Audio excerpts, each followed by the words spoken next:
نمائندے ہیں بھائی. جب اللہ کسی بات کا, یہ جو کہہ رہے ہیں نا چلے جاؤ, تو یہ نہیں کہہ رہے. کون کہہ رہا ہے؟ اللہ کہہ رہا ہے. یہاں اکڑ دکھانا, یہ اللہ کے سامنے اکڑ دکھانا ہے جس نے ہمیں پیدا کیا. تو صحابہ جو رسول اللہ صلی اللہ علیہ وسلم کو دیکھتے تھے وہ اس حیثیت سے کہ آپ محمد ابن عبداللہ نہیں ہیں, آپ سید الانبیاء اور رسول اللہ ہیں. کتنی قربانیاں, لیکن نبی نے حکم دیا بیوی کو بھی الگ ہو جاؤ. اکیلے فرماتے ہیں کہ آپ ابن مالک میں 40 دن اس حال میں رہا ہوں کہ قرآن نے میری کیفیت کو بیان کیا. ضاقت علیہم الارض بما رحبت, زمین اپنی کشادگی کے باوجود کیا ہو گئی؟ تنگ ہو گئی. ایسی زمین ہو گئی. فرماتے ہیں کہ میں سلام کرتا تو کوئی میرے سلام کا جواب نہیں دیتا. اسی دوران فارس کے بادشاہ نے ایک لیٹر بھیجا, خط بھیجا آپ کے پاس کہ ہم نے سنا ہے کہ تمہارے ساتھیوں نے تمہیں جو مقام ملنا چاہیے وہ مقام نہیں دیا. تم عزت دار آدمی ہو, تمہارے ساتھ یہ کچھ ہو رہا ہے, آ جاؤ ہمارے پاس. کتنی بڑی آزمائش تھی کہ نہیں تھی؟ دشمن فائدہ اٹھاتا ہے نا ایسے موقع پہ. اور کتنا پروٹوکول ملتا ہے جب فارس چلے جاتے ہیں, فوراً وزارت مل جاتی ہے. یہاں کیا مل رہا ہے؟ اتنی قربانیوں کے باوجود ایک غلطی پر بائیکاٹ. اور یہ پتہ بھی نہیں ہے کہ یہ بائیکاٹ کبھی ختم بھی ہوگا کہ نہیں. کعب بن مالک کہہ رہے تھے کہ مجھے یہ خوف تھا کہ اس حال میں میری کہیں موت نہ ہو جائے. میری موت اس حال میں ہو کہ نبی صلی اللہ علیہ وسلم مجھ سے ناراض ہو تو میرا بنے گا کیا. تو جیسے ہی وہ خط ملا ہے نا بادشاہ کا, آپ فرماتے ہیں میں نے کہا اللہ نے ایک آزمائش مجھے دی تھی, میں اس میں ناکام ہو گیا, تبوک میں شریک نہیں ہوا. یہ دوسری آزمائش میں بھی کہیں ناکام نہ ہو جاؤں. اسے پھاڑ کے آگ میں پھینک دیا اس خط کو. 40 دن اسی طرح گزرے ہیں کہ پھر آپ صلی اللہ علیہ وسلم نے فجر کی نماز کے بعد صحابہ کی طرف رخ کیا اور فرمایا کہ آپ کا چہرہ جو ہے نا 14ویں کے چاند کی طرح چمک رہا تھا. آپ نے فرمایا کہ کعب ابن مالک کو خوشخبری سنا دو اور ان 2 صحابی کو بھی کہ اللہ نے ان کی توبہ قبول کر لی ہے. صحابہ اتنے خوش ہوئے. جب کوئی خوشی کی خبر کسی دوست کو پہنچانی ہو تو ہر آدمی کوشش کرتا ہے میں بتاؤں. تو وہ صحابی جو ہے نا ایک فوراً تیز رفتار گھوڑے پہ بیٹھے کہ دوسرے سے پہلے میں پہنچ جاؤں. کہتے ہیں لیکن دوسرے صحابی نے سلا پہاڑ پہ چڑھ گئے جو ہے وہ اعلان کر دیا یا کعب ابن مالک ابشر. بس اتنے لفظ کہے انہوں نے. حضرت کعب ابن مالک کا گھر دور تھا مسجد سے, تو کہتے ہیں میں اپنے گھر کی چھت پہ نماز پڑھ رہا تھا کہ مجھے پہاڑ سے آواز آئی فجر کے بعد کہ ہے کہ کعب ابن مالک خوشخبری قبول کرو. بس اتنا لفظ میں نے سنا اور مجھے یقین ہو گیا کہ اللہ نے میری توبہ قبول کر لی. تو وہ جو گھوڑے پر بیٹھ کے گئے تھے نا, وہ کہتے ہیں آواز گھوڑے کی اس رفتار سے تیز. اس زمانے میں جیٹ طیارے نہیں ایجاد ہوئے تھے جو آواز سے بھی تیز ہوتے ہیں, ورنہ وہ طیارے میں بیٹھ کے چلے جاتے. تو ہے یا کعب ابن مالک ابشر. تو جیسے ہی وہ آئے نا خوشخبری لے کے, پھر وہ آواز تو انہوں نے اس لیے پہنچا دی کہ گھوڑے سے پہلے میری آواز پہنچ جائے. تو جیسے ہی آواز پہنچی ہے تو 2 صحابی نے خوشخبری دی تھی, ایک گھوڑے پہ آئے اور دوسرے وہیں سے اعلان کر کے پھر پیدل آ گئے. انہوں نے کہا جو بات تھی پہنچانی تھی پارسل تو کر دی ہے, اب آرام آرام سے آ جاؤ.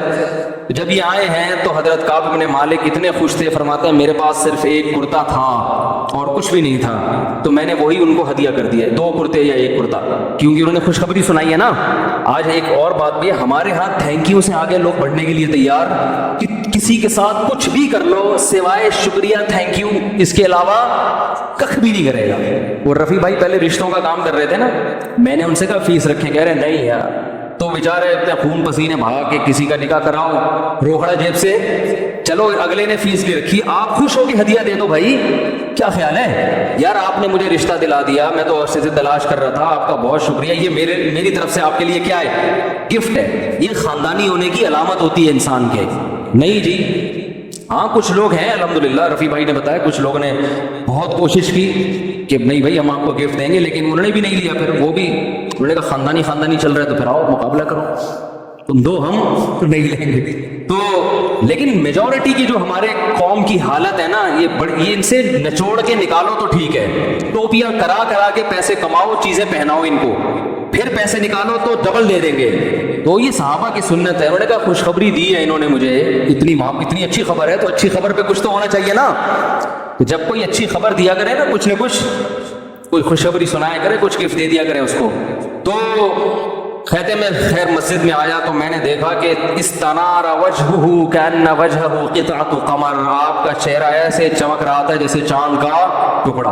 اور بشارت کے الفاظ جو نبی کی زبان سے نکلے اس وقت, یا کعب بن مالک ابشر بخیر یوم مر علیک منذ ولدتک امک. کیا مزہ آیا ہوگا حضرت کعب بن مالک کو یہ سن کے. اے کعب میں تجھے خوشخبری دیتا ہوں ایسے دن کی کہ جب سے تیری ماں نے تجھے جنا ہے ایسا خوشی کا دن آج تک تیری زندگی میں نہیں آیا. ایسے دن کی مبارکباد. ہم مبارکباد دیتے ہیں بھائی عید کا دن ہے مبارک ہو, آپ کی شادی ہو گئی سمجھ میں نہیں آ رہا مبارک دیں یا کیا, ابھی تو بعد میں پتہ چلے گا, آپ کے بچہ پیدا ہو گیا مبارک ہو, ایسا ہی ہوتا ہے نا. یہ الفاظ ہم نے کسی کو کہے ہیں کہ آج ایسا دن ہے کہ جب سے پیدا ہوئے ایسا دن آپ کی خوشی کا آپ کی زندگی میں نہیں آیا, تو ایسی خوشی کے دن کی مبارکباد. تو نبی کے الفاظ کیا ہیں؟ ابشر بخیر یوم, سب سے بہترین دن, یعنی خوشی کے لحاظ سے. ویسے تو بہترین دن وہ تھا جس دن آپ نے اسلام قبول کیا نا, لیکن خوشی جس دن سب سے زیادہ ہو رہی ہے, آپ نے فرمایا جب سے تمہاری ماں نے تمہیں جنا ہے ایسا خوشی کا دن تمہاری زندگی میں نہیں آیا, اس دن کی مبارکباد قبول کرو. تو اب جو میں بتانا چاہ رہا ہوں نا, اتنا لمبا واقعہ میں نے جو کھینچا ہے, آگے سنو جو میں سمجھانا چاہ رہا ہوں کہ اسلام میں سب کچھ کیا ہے. اللہ پیغمبروں کو بھیجتا ہے اپنے انٹروڈکشن کے لیے. اللہ چاہتا ہے سب کس کی طرف آئیں, ففروا الی اللہ, اللہ کی طرف دوڑو. اللہ کے سوا کسی ذات کو مقصود بنا لو گے اللہ کو پسند نہیں ہے. اور یہی نبی صلی اللہ علیہ وسلم نے اپنی امت کا ذہن بنایا, اور قرآن بھی یہی کہتا ہے. تو اب دیکھو کیوں نبی کی ٹریننگ کیسی تھی, صحابہ کو کیسا نبی نے, یہ جو فلسفہ میں آپ کو بتا رہا ہوں یہ رسول اللہ صلی اللہ علیہ وسلم نے صحابہ کو کیسا دماغ میں ان کے اتارا تھا. جب نبی نے یہ خوشخبری سنائی ہے, ابشر بخیر یوم مر علیک منذ ولدتک امک, اے کعب تیری ماں نے جب سے تجھے جنا ہے اس دن سے لے کے آج تک تیری زندگی کا جو سب سے خوشی کا دن ہے اس کی خوشخبری قبول کر, اس کی مبارکباد قبول کر. تو فوراً کعب بن مالک نے کیا کہا ہے, امن کا ام من عند اللہ, یا رسول اللہ یہ خوشخبری آپ اپنی طرف سے دے رہے ہیں یا اللہ کی طرف سے؟ نہیں آ رہی بات, کیونکہ میں نے جو 40 دن ٹینشن اٹھائی ہے یہ کس کے لیے اٹھائی ہے؟